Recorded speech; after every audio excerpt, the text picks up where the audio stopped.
दुप्पट फुलणारी कुरकुरीत अशी साबुदाणा बटाटा चकली। तर हा आवाज ऐका, किती कुरकुरीत अशी चकली झालीये।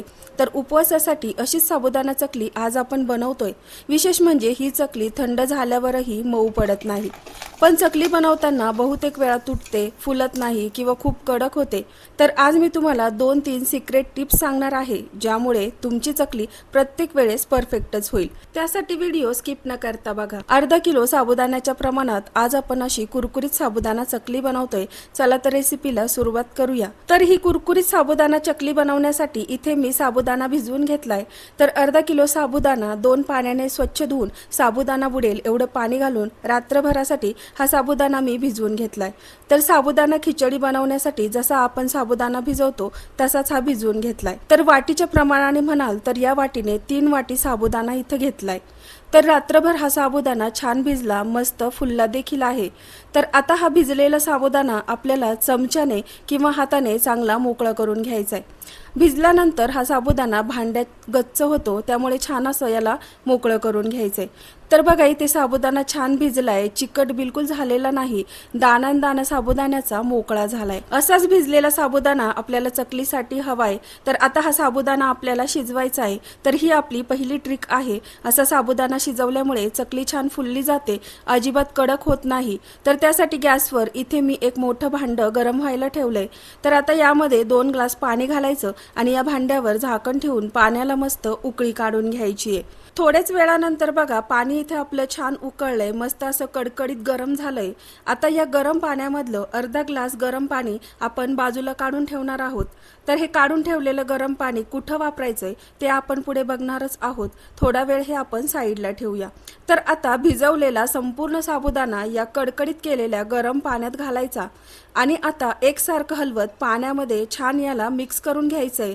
तर इथे अर्धा किलो साबुदाण्यासाठी मी 1.5 ग्लास पाणी वापरलंय। छान या गरम पाण्यामध्ये एकसारखं हलवत साबुदाणा आपल्याला मिक्स करून घ्यायचा आहे। कुठेही साबुदाण्याच्या यात गाठी ठेवायच्या नाही। तर आता छान साबुदाणा मिक्स झाला की यावर झाकण ठेवून एक 5 ते 10 मिनिट लो गॅसवर साबुदाण्याला वाफ काढून घ्यायची। पाण्यामध्ये साबुदाणा शिजवल्यामुळे थोडासा घट्ट झालाय। आता थोडंसं पाणी कमी वाटतंय, तर साईडला जे गरम पाणी आपण ठेवलेलं होतं ते अर्धा ग्लास गरम पाणी परत यात घालायचंय। तर थंड पाणी इथे अजिबात टाकायचं नाही, गरम केलेलं पाणीच वापरायचंय। तर पुन्हा एकदा साबुदाणा यामध्ये छान मिक्स करून घ्यायचा आहे।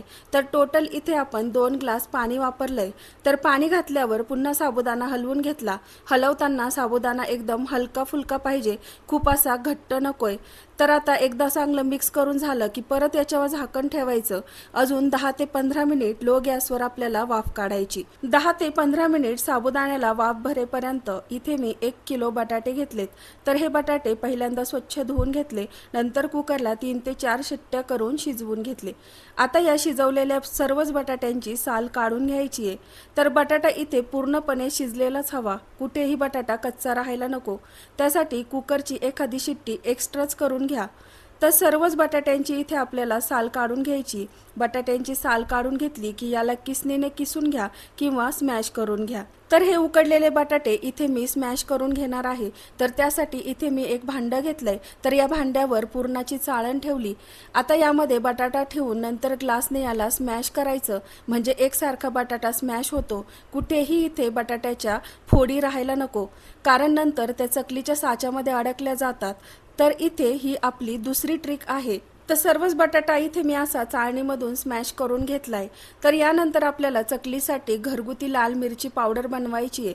तर त्यासाठी इथे गॅसवर पॅनमध्ये काही सुक्या लाल तिखट मिरच्या घेतल्या आहेत। त्यानंतर काही बेडगी मिरच्या यामध्ये घातल्या, यामुळे चकलीला छान मस्त कलर येतो।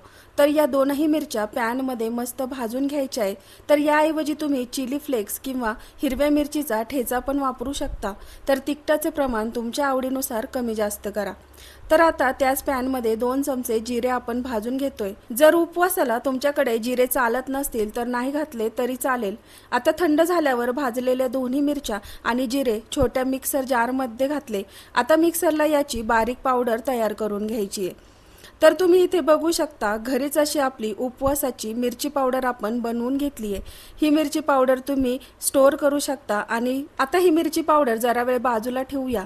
तर आता इथे 10 ते 15 मिनिट झालेत. साबुदाण्याला मस्त अशी वाफ भरली आहे. तर पुन्हा एकदा हा साबुदाणा आपल्याला तळापासून चांगला हलवून घ्यायचा आहे.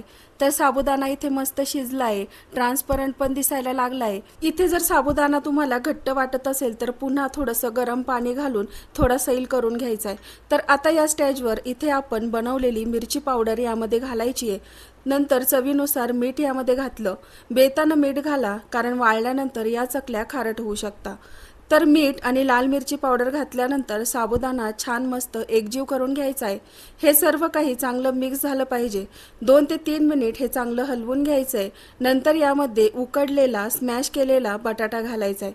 तर या वेळेला गॅस आपल्याला बंद करायचा आहे. तर गॅस बंद करूनच हे सर्व काही मिक्स करायचं आहे. बटाटा आणि साबुदाणा पूर्ण एकत्र एकजीव झाला पाहिजे. तर ही चकली बनवण्यासाठी इथे मी अर्धा किलो साबुदाण्यासाठी 1 किलो बटाटा वापरला. तर हे चकलीसाठी योग्य प्रमाण आहे. जर बटाट्याचं प्रमाण जास्त झालं तर चकली तळल्यावर लाल होते. जर जास्त प्रमाणात चकली करायची असेल तर जेवढे बटाटे त्याचं निम्मा साबुदाणा घ्यायचा आहे. बटाटा आणि साबुदाणा छान मिक्स झाला. आता हे चकलीचं पीठ खाली काढून घेतलं. तर थोडंसं हे पीठ मला घट्ट वाटतंय. अजून यात मी अर्धा ग्लास गरम केलेलं पाणी घातलं आणि चांगलं एकजीव करून मिक्स केलं. अशा प्रकारे पीठ घट्ट असेल तर गरम पाणी घेऊन थोडं सैल करायचं, म्हणजे साच्यामध्ये दाबायला जास्त जोर द्यावा लागत नाही. आता या चकलीच्या पिठामध्ये बटाटा आणि साबुदाणा छान एकजीव झाला आणि पिठाची कन्सिस्टन्सी पण तुम्ही बघू शकता. तर चकली बनवण्यासाठी याच कन्सिस्टन्सीचं पीठ आपल्याला बनवून घ्यायचंय. चकली बनवण्यासाठी इथे मी पितळी चकलीचा सोऱ्या घेतलाय. हवं असेल तर तुम्ही याला तेल लावून घ्या. मी इथे तेलाचा अजिबात वापर केलेला नाही. तर यामध्ये आता थोडंसं चकलीचं पीठ घालायचंय. तर चकली आपल्याला कशी जमते ते बघायचंय.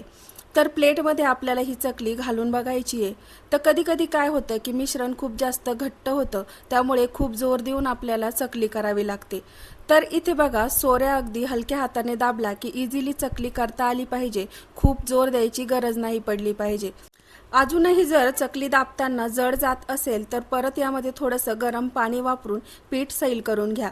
तर इथे माझं पीठ परफेक्ट झालं. मस्त अशी चकली एकसारखी येते.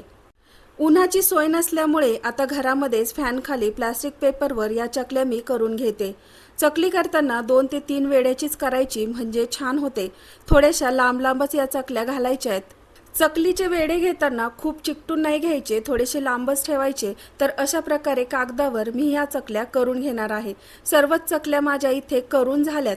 तर 3 ते 4 तासांनंतर वरच्या बाजूने हलक्या कोरड्या झाल्या की ह्या सर्व चकल्या आपल्याला उलटवून घ्यायच्या, म्हणजे दोन्ही बाजूंनी छान सुकल्या जातात. तर आता ह्या चकल्या मी 1 दिवस 1 रात्र फॅन खालीच वाळवून घेतल्या. नंतर ताटात भरून गॅलरीत जेवढं ऊन येतं त्यात 2 दिवस वाळवल्यात. मस्त अशा कडकडीत या चकल्या वाळल्या. या चकल्या हवाबंद डब्यामध्ये अगदी वर्षभर तुम्ही साठवून ठेवू शकता. तर वाळल्यानंतर चकलीची साईज थोडीशी छोटी झाली आहे. तर चकलीचा कलर पण खूप मस्त दिसतोय. तर चकली तळण्यासाठी तेल गरम केलं. खूप कडकडीत तेलात चकल्या तळल्या की लाल होतात. तर तळल्यानंतर बघा, चकली अगदी दुप्पट फुलली जाते. रंग पण मस्त आलाय, अजिबात लाल होत नाही.